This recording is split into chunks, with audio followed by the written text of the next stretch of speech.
सवाल है भगवान कैसे रिझते हैं? कैसे रिझते हैं भगवान? भगवान के पूजा करने से, भगवान की सेवा करने से, संकीर्तन करने से कैसे रिझते हैं? अच्छा, साल भर में एक बार बाबा भोले को जाकर जल चढ़ा दिए, पूजा हो गया। एक बार समारोह में आ गए, पूजा हो गया ना। तो भगवान ऐसे नहीं रिझते हैं। एक बार जल चढ़ाने से या संकीर्तन करने से बाहरी ताप सता देता है। जो 3 ताप हमारे ऊपर प्रकोप कर रहा है, आध्यात्मिक ताप है, आदि दैविक ताप है, आदि भौतिक ताप है, हम लोग को भक्ति होने नहीं देता है। ये तीनों ताप संसार में खींचकर लाकर नरक में ढकेल देता है, शरीर का पतन कर देता है। जिस प्रकार भागवत भक्तों को भगवान श्याम सुंदर प्रिय होते हैं, उसी प्रकार भगवान को भी भागवत भक्त प्रिय होते, अति प्रिय होते हैं। जिस प्रकार भागवत भक्तों को भगवान को गुण चरित्र अच्छे लगते हैं, प्रिय होते हैं, उसी प्रकार भगवान को भी भक्त के गुण और चरित्र अति प्रिय होते हैं। भगवान भी कथा सुनते हैं, भक्त को भगवान भी कथा सुनते हैं। आज हम वही काम कर रहे हैं। भगवान लड्डू गोपाल नाच के छोड़ दिए हैं, अब भक्त को आई खाली चर्चा करेंगे, वो अपने आप खुश हो जाते हैं।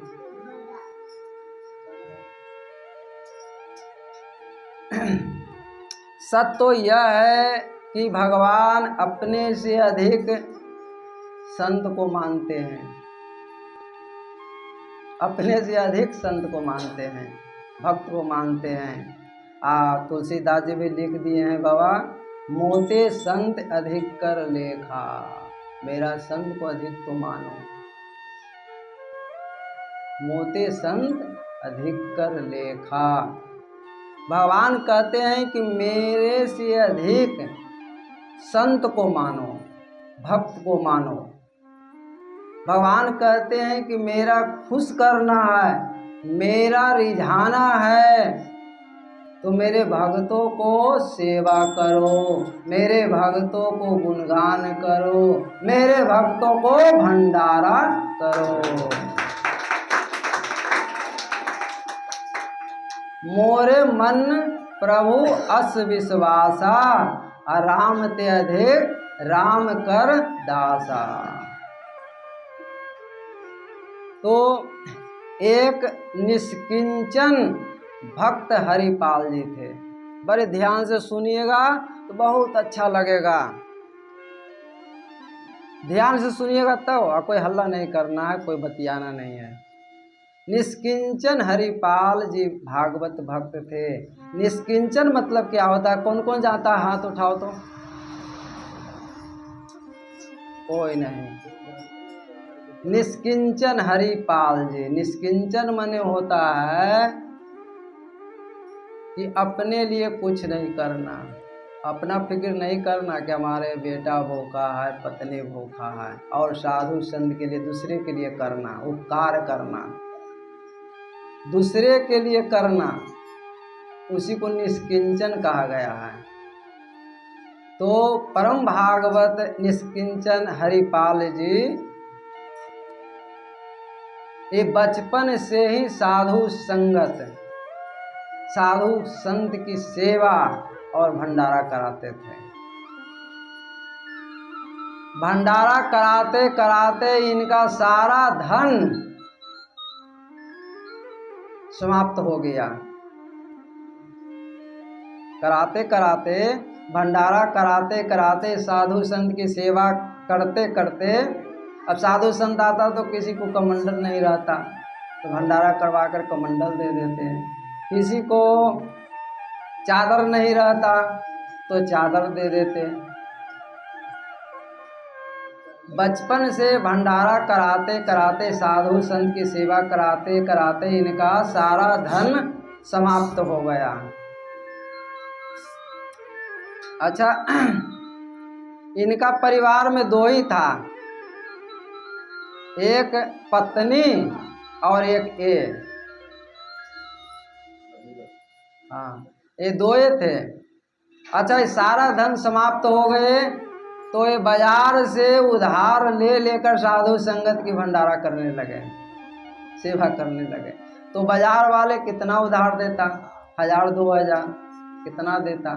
बाजार वाला बंद कर दिया। अच्छा, आजकल संसार के पत्नी रहता था तो माथा पर पतला फोड़ देता, लेकिन पत्नी कैसा था? उनके अनुकूल था, जिसमें पति का प्रेम हो। पत्नी वही होता है कि पति को खुश करना, चाहे सेवा से करना या कोई पति जैसे कर रहा है उस रास्ते पर चलना, वही पत्नी होता है। बाकी तो संसार के पत्नी तो भाग ही जाता है।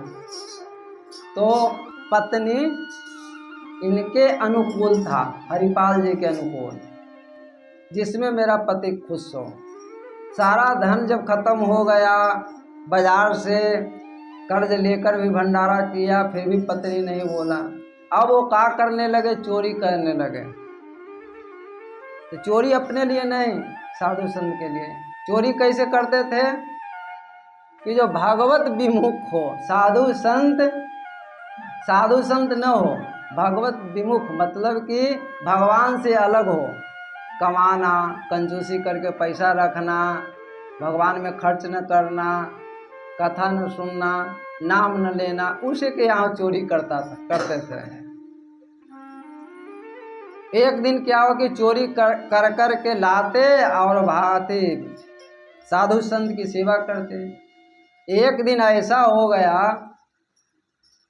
कि चोरी करते समय एक जो जिनके यहाँ एक प्रवेश किए, वो करवट लिए तो भगवान का नाम बोल दीजिए, हरे कृष्णा हरे राम। अब ये तो भागे हो वहाँ से, इनको लगा कि बहुत बड़ा अपराध हो गया, भागवत भक्त के यहाँ चोरी कर लिया, ये बहुत बड़ा अपराध लग गया। तो चोरी, घर में जाना चोरी करना वो बंद कर दिए। अब उनका भंडारा कैसे होवे, साधु संत की सेवा कैसे होवे? तब ये भगवत विमुख जो रास्ता में सेठ सौकाद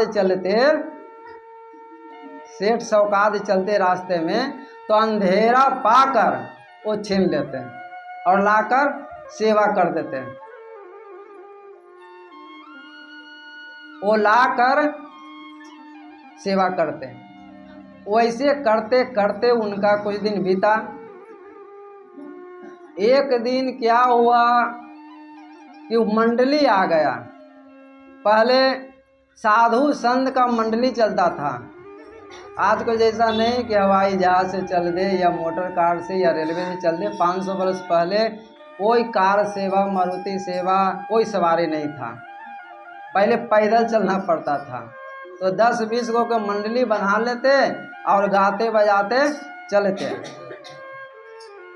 मृदंग ले लेते, ढोलक ले लेते, झाल ले लेते और सब धूमधाम से खूब गाते बजाते चलते।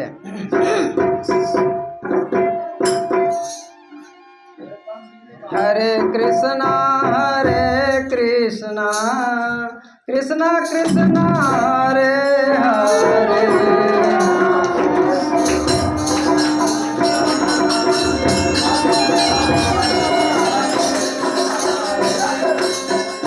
हरे कृष्णा कृष्णा कृष्णा हरे हरे,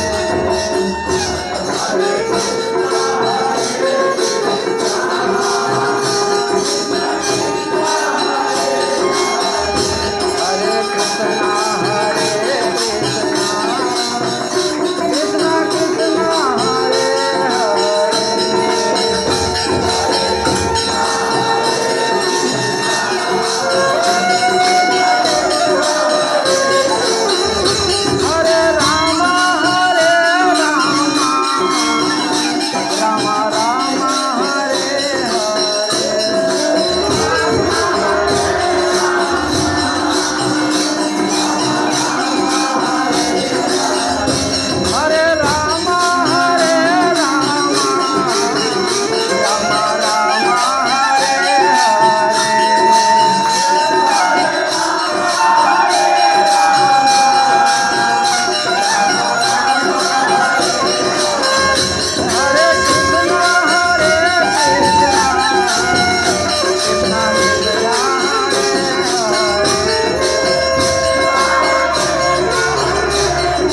कृष्ण कृष्ण कृष्ण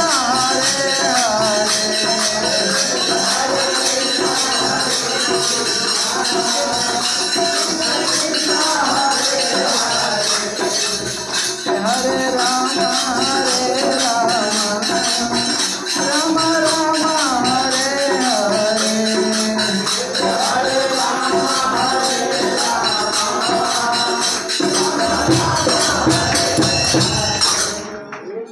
राधे राधे बोलना पड़ेगा। राधे राधे और जोर से।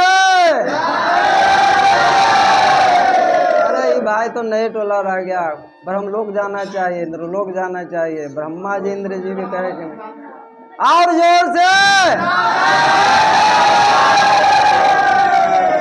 अब एक ही बार और बोलिए, कहा कि लड्डू गोपाल नाथ के पास जाना है। और जोर से। सब पाप भाग गया, सब पाप भाग गया। हरिपाल जी के पास तो मंडली पहुंच गया, पूरे मंडली पहुंच गया। तो हरिपाल जी थे भागवत हरिपाल जी। वो आगे बढ़कर बहुत अच्छा स्वागत किए और सबको अपने द्वार पर बैठाए। जितना साधु संत था सबको बैठाए और घर गए, पत्नी के पास गए। अरे कुछ है? पत्नी ने कहा कि आपको मालूम नहीं है, यहाँ तो एक दाना भी नहीं है। अब क्या करे हरिपाल जी? हरिपाल जी के पास तो कुछ नहीं था और साधु संत का मंडली को बैठा दिए, एक दो तो था नहीं। अब हरिपाल जी दोनों व्यक्ति माथा पर हाथ धरकर बैठ गए। हे भगवान, हे कृष्ण कन्हैया, हे द्वारकाधीश, रुक्मिणी जी के स्वामी द्वारकाधीश, अब तो आपके हाथ में मेरा इज्जत है। अब हमें इज्जत बचने वाला नहीं है, आपके हाथ में है। आप ही कोई उपाय कीजिए। अब हमसे उपाय नहीं हो सकता है। अब दोनों व्यक्ति अपार दुख में, अपार समुंदर के दुख में डूब गए और भगवान को पुकारने लगे। आंखों से आंसू गिर रहा था और पुकार रहा था, हे द्वारकाधीश, हे कन्हैया, तुम्हारे हाथ में इज्जत है। अभी तक एक भी साधु को हमने ऐसे नहीं लौटाया है, लेकिन आज कोई उपाय नहीं है। आज आप ही के हाथ में है। जब भक्त रोता है तो भगवान भी रोते हैं, भगवान भी रोने लगे और एक सेठ का रूप धारण कर लिए। सेठ का धर कर चले तो रुक्मिणी जी बोली कि स्वामी कहाँ जा रहे हैं? तो एक भक्त का इज्जत बचाना है। बोले हम भी चलेंगे। तो पत्नी वही होता है कि जो स्वामी का सहायता करे, भक्त का सहायता करे। और रुक्मिणी जी गए, सेठानी बने। तो रुक्मिणी जी तो अब मांग टीका हुआ सोने का, कान का, कनवाली का, नथुनी का, क्या क्या होता है, गलेहार होता है, तो बाजू बंद होता है, तो बल्ला होता है, तो करधनी होता है। तो सेठानी बन गए, सज धज कर सेठानी बन गए। वो मर्म जान गए कि द्वारकाधीश जब मेरे स्वामी इतना सज धज कर जा रहे हैं, धन लेकर जा रहे हैं, तो जरूर कोई भक्त विपत्ति में है। तो वो भी पहन लिए, इनसे ज़्यादा कई गुना ज़्यादा वो पहन लिए और दोनों एक सेठ और एक सेठानी बनकर आए और हरिपाल जी के द्वार पर आए। हरिपाल जी के बोले कि अरे कोई है, हम अमुख गांव जा रहे हैं, अमुख रास्ता है, डरावनी रास्ता है, हमें पहुंचा दो तो भर दिन का मजदूरी दे दूंगा। हरिपाल जी हाथ जोड़कर बोले कि सेठ जी हमें पहले मजदूरी दे दीजिए, बहुत सा कुटुंब जन बैठे हुए हैं, तो भगवान मजदूरी पहले दे दिए। अब मजदूरी लेकर अपने पत्नी के पास गए, बोले कि जल्दी से बाजार से सामग्री लाकर जल्दी बनाओ, असाधु संत के भंडारा करो, हम इनके पहुंचा कर आ रहे हैं। अब हरिपाल जी सेठ और सेठानी को लेकर चले। जंगल का रास्ता था, बहुत ध्यान से सुने, बहुत अच्छा लगेगा, इधर उधर कोई न देखो न बतियाओ। सेठ और सेठानी को लेकर चले। अब जब आधा रास्ता, आधा जंगल में गए, घनघोर जंगल में गए, तो हरिपाल जी को ध्यान आया गहना पर। तो पहले हरिपाल जी देख लिए कि भगवान के नाम तो नहीं लेता। अच्छा, एक बार भी नहीं लिया इन्होंने रास्ता में। अच्छा, ये कंठी पहने होंगे, तो देखे हरिपाल जी तो कंठी भी दोनों पहने नहीं थे। न सेठ जी थे न सेठानी जी थे। अच्छा, कंठी भी नहीं था। अच्छा, चंदन भी नहीं था।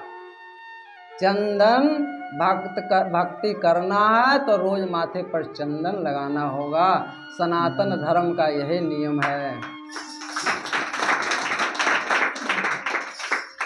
सनातन धर्म का यही नियम है। चंदन यदि लगाए रहेगा तो जान लो कि जमराज भी, यदि कोई घटना भी होने वाला है तो घटना जल्दी नहीं हो सकेगा, हल्का फल्का होगा। जमराज एक बार जरूर सोचेगा कि अरे ये तो कंठी पहने हुए है, तो चंदन लगाए हुए है, पहले सोच लेगा कि भक्त तो नहीं है, ऐसा न कि अपराध बन जाए तो हमें भगवान की ओर से दंड मिले। ताकि सेवक भी गलती करता है तो उसका परिणाम स्वामी जरूर देते हैं।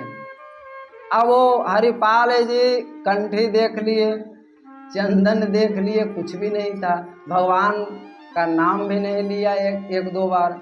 अब न लिया तो समझ गए कि वो जब इनके यहाँ इतना धन इनके शरीर में है तो इनका घर तो खजाना होगा, अपार भंडार होगा, अपार धन संपत्ति होगा।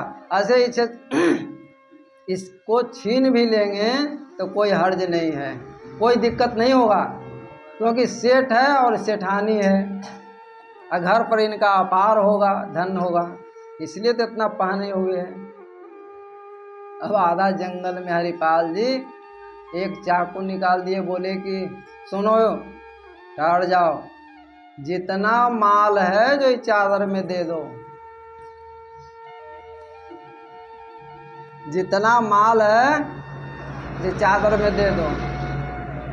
अब सेठ जी निकाल कर देने लगे।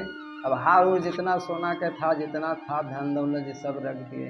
अब तो सेठानी के बारी आ गया, तो सेठानी के पास तो ज़्यादा माल था। बोले कि तुम भी दे दो, नहीं तो पिटाओगे। हाँ, वो अब सेठानी जी भी ऊपर से सब खोलकर सब चादर में रखने लगे। पूरा का पूरा सेठानी जी भी रख दिए। एक झल्ला बोलता है हाथ में ना, एक झल्ला बोलता है जो नहीं निकल रहा था सेठानी जी से। हरिपाल जी हाथ पकड़ लिए, हाथ ऐंठ कर और निकालने लगे। सेठानी जी बोले अरे बड़ा तो कठोर है। बोले कि देवी जी, इससे तो कितना दिन साधु संत का भंडारा चलेगा, इससे कितना दिन चलेगा आपको पता नहीं है। अब भगवान तो कृपालु दयालु, भगवान को करेजा हृदय पिघल गया। भगवान चतुर्भुज रूप प्रकट हो गए। भगवान क्या तेज, भगवान प्रकट हो गए। बोल दिलिए कृष्ण भगवान के। शंख चक्र गदा पद्म लिए हुए प्रकट हुए, पीताम्बर मोर मुकुट बैजंती माला। अभी तो हरिपाल जी देखे उनका सब रूप तो देखते रह गए। अब तो पलक न नीचे गिरता है न ऊपर। करे तो साक्षात नारायण है। और भगवान आगे बढ़कर हरिपाल जी को हृदय से लगा लिए कि तुम मेरे बड़े प्यारे भक्त हो, ये संसार में तेरे जैसा भक्त नहीं होगा कि साधु संत का इतना ध्यान रखता है, मेरे भक्त को इतना ध्यान रखता है। हृदय से लगा लिए और भक्ति दिए, बोले कि जाओ आज से तुमको कमी नहीं होगा, जितना मन है उतना भंडारा करो, अंत में मेरे धाम आओगे। बोल दीजिए कृष्ण भगवान की, राधे श्याम भगवान की। उसी को निष्किंचन कहा गया है, जो कि अपने लिए ही नहीं करना, दूसरों के लिए करना है।